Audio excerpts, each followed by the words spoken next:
Hi అండి, అందరికీ good morning. అందరికీ ఉగాది శుభాకాంక్షలు అండి.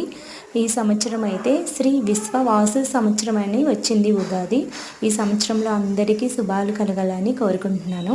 ఈరోజైతే పేడ కలాప వేసాను. ఫస్ట్ టైం అండి లైఫ్లో పేడ కలాప అనేది వేసుకున్నాక ఇంకా దేవుడికి అయితే పూజ చేసుకోవాలి కదా. ముందుగా అయితే పాయసం చేసి ఉగాది పచ్చడి కూడా చేసి స్వామి దగ్గర పెట్టుకొని పూజ చేసుకున్నాను. అమ్మవారికి కూడా నైవేద్యం అనేది పెట్టుకుంటాము. అందుకని ఫస్ట్గా అయితే విఘ్నేశ్వరుడితోనే కదా మొదలు పెడతాము. అందుకని పూజ అనేది చేసుకున్నాను. ఇంకా నేను చూసారా ప్లెయిన్ శారీ అయితే కట్టుకున్నాను. ఈరోజు కోడిని కోసామండి. ఇదిగోండి చికెన్ కర్రీ చేస్తున్నాను, గారెలు, ఇంకా పప్పు మామిడికాయ ఉండాను, తెలగపిండి మునగాకు కర్రీ చేశాను. అమ్మవారికి మాత్రం నాన్ వెజ్ లేకుండా పప్పు, తెలగపిండి, పులిహోర, గారెలతో భోజనం అనేది సమర్పిస్తాము పొంగబోర్లు వేసి. ఇంకా తర్వాత అయితే కోడిని మాత్రం బయటకు వస్తాము. ఇది మా వారికి తను నాన్ వెజ్ తినకూడదు కదా, అందుకని టమాటా పులుసు అనేది పెట్టాను. ఎప్పుడు వేరేగా చేస్తాను కదా. ఇంకా పిండి ఉంది, గ్రైండర్లో వేసానని చెప్తున్నాను.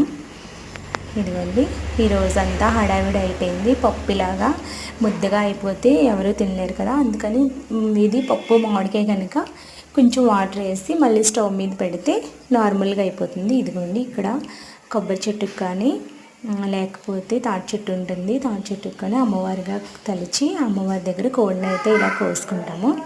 మామూలుగా అయితే ఇంట్లో వెజ్ భోజనం అనేది దేవుడికి సమర్పిస్తాం. ఇదిగోండి దుర్గమ్మ తల్లి మన ఇంటి కులదైవం ఉంటారు కదా, ఆ తల్లికి సమర్పిస్తాము.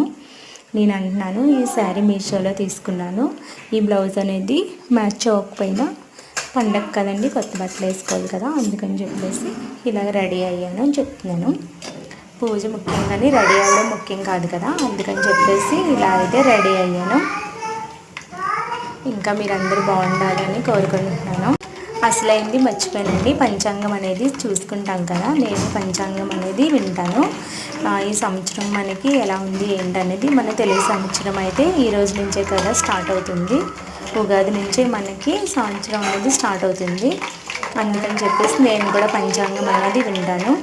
విని నేనేం కొంతమంది భయపడిపోతారు, అమ్మో మనకి ఇంత అలా ఉందా, కొంతమంది బాగుంటుంది, కొంతమందికి కొంచెం కష్ట నష్టాలు ఉంటాయి, అమ్మ అవునా అనేసి భయపడుతూ ఉంటారు. మనం ఏం అలా భయపడక్కర్లేదండి. మనకి దేవుడు సంకల్పం అనేది తోడుగా ఉంటే అంత మంచి జరుగుతుంది. అందుకని చెప్పేసి నేను అలాగా పంచాంగం చూసుకున్న భగవంతుని స్మరిస్తాను. ఇదిగోండి ఆల్మోస్ట్ చికెన్ కర్రీ అయితే రెడీ అయిపోయింది. ఇది నాటుకోడి కాదులేండి, పారన్ కోడి అంటారు కదా.